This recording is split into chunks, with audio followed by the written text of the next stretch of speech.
আপনারা হয়তো সবাই কম বেশি জানেন বাংলাদেশের এই 1 টাকার লাল কয়েনগুলি পিতলের তৈরি কয়েন, কিন্তু পিতলের দাম তো এত না।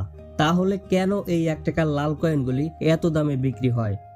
জানতে হলে অবশ্যই আপনাদের এই 4 মিনিটের সম্পূর্ণ ভিডিওটি ধৈর্য সহকারে দেখতে হবে।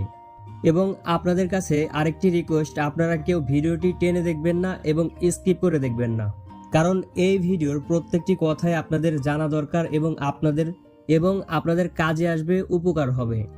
ভিডিওটি যদি টেনে দেখেন তাহলে আপনাদের লাল কয়েনের সঠিক মূল্য জানা হবে না এবং বিভ্রান্তি থেকেই যাবে এবং ভিডিওটি কাজেও আসবে না। তাই ভিডিওটি না টেনে সম্পূর্ণ ভিডিওটি দেখার অনুরোধ রইল। আজকের ভিডিওটি দেখার মাধ্যমে আপনারা লাল কয়েনগুলি ভালো দামে বিক্রি করতে পারবেন। আশা করি কিছু সময় নিয়ে আপনারা সম্পূর্ণ ভিডিওটি দেখলে আপনাদের লাভই হবে। আপনারা ভিডিওতে যে 1 টাকার লাল কয়েন দেখতে পাচ্ছেন, এই 1 টাকার লাল কয়েনের ওজন 4 গ্রাম। হ্যাঁ, মাত্র 4 গ্রাম এই 1 টাকার লাল কয়েনের ওজন। আপনারা হয়তো জানেন সাধারণত পিতলে 67% তামা এবং 33% দস্তা থাকে। এছাড়াও পিতলে প্রায় 2%-র মতো সীসাও যুক্ত হতে পারে। তো বর্তমানে প্রতি কেজি পিতলের যে দাম, সেই হিসাবে যদি আমি এই কয়েনটির দামের কথা বলি, তাহলে এই কয়েনটির দাম দাঁড়ায় 10 থেকে 12 টাকার মতো, এবং সেটাও কিন্তু বেশি। তাহলে কেন পিতলের তৈরি এই 1 টাকার লাল কয়েনের দাম এত? তো প্রিয় ভিউয়ার্স, এখন আসা যাক আসল কথায়।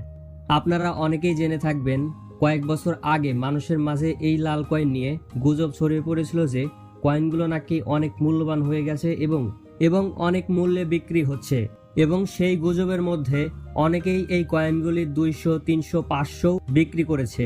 এটা কিন্তু সম্পূর্ণটাই গুজব ছিল, কারণ যারা লোভে পড়ে কিনেছিল তারা সেই কয়েনগুলি পরবর্তীতে আর বিক্রি করতে পারেনি। তবে আমরা হয়তোবা জানি, হ্যাঁ, এটা সত্য যে বাংলাদেশের 1 টাকার কয়েনের প্রাইস কিন্তু 1 টাকাই যখন এই কয়েনগুলি প্রচলন ছিল। কিন্তু যেহেতু এই কয়েনগুলো বর্তমানে প্রচলন নেই বললেই চলে, তাই এই কয়েনগুলোর মূল্য একটু ভিন্ন হতে পারে। আপনাদের একটা বিষয় জানা দরকার, সেটা হলো একটি কয়েনের প্রাইস নির্ভর করে কয়েনটির কন্ডিশন, রিয়ারিটি এবং ডিজারেবিলিটির উপর। আমি একটি ভিডিওতে আপনাদের লাল কয়েনের মূল্য বলেছিলাম 100 থেকে 150 টাকা হতে পারে, কিন্তু সেখানে উল্লেখ করা হয়নি যে এত মূল্য দিয়ে এই কয়েনগুলি কারা নেবে। আপনারা নিশ্চয়ই বুঝতে পারছেন যে সাধারণ জনগণ এত মূল্য দিয়ে এই লাল কয়েনগুলি কিনবে না। তাহলে কারা কিনবে? যারা কয়েন কালেকশন করে, সংগ্রহ করতে পছন্দ করে, যারা কালেক্টর, তারাই কিন্তু এই কয়েনগুলো এত মূল্য দিয়ে কিনে থাকে। আপনারা হয়তো আরেকটা কথা জেনে থাকবেন, কালেক্টর প্রাইজের কিন্তু কোনো ধরা বাঁধা নিয়ম নাই যে এই কয়েনটির মূল্য 100 টাকা হতে হবে বা 200 টাকা হতে হবে। যদি কয়েনটির জন্য আপনাকে 50 টাকা দেয় তাও ভালো, যদি 100 টাকা দেয় তাও ভালো। তবে কয়েনের প্রাইস সম্পূর্ণ নির্ভর করে ক্রেতা বিক্রেতার আন্ডারস্ট্যান্ডিং এর উপর। তো এই 1 টাকার লাল কয়েনগুলো কিন্তু অনেক কালেক্টর 100 টাকা, 150 টাকা করে কিনেছিল, যার কারণে আমি সেখানে এই কয়েনটির এই মূল্য উল্লেখ করেছিলাম। আপনাদের মনে হয়তো একটা প্রশ্ন জাগতে পারে, সেটা হলো এই কয়েনটি তো পিতলের তৈরি, পিতলের দাম তো এত না, তাহলে কালেক্টররা এই কয়েনগুলো এত দাম দিয়ে কেন কিনে থাকে? তো আমি আপনাদের বলি, আপনারা যদি বাজারে গিয়ে 1 খণ্ড রূপা কিনতে চান, আবার ঠিক একই পরিমাণ রূপা দিয়ে তৈরি কোনো হার বা বালা কিনতে চান, তাহলে কিন্তু দুইটার দাম ভিন্ন হবে। যদিও সেখানে পরিমাণটা একই ছিল, তবুও কিন্তু দামটা ভিন্ন হচ্ছে।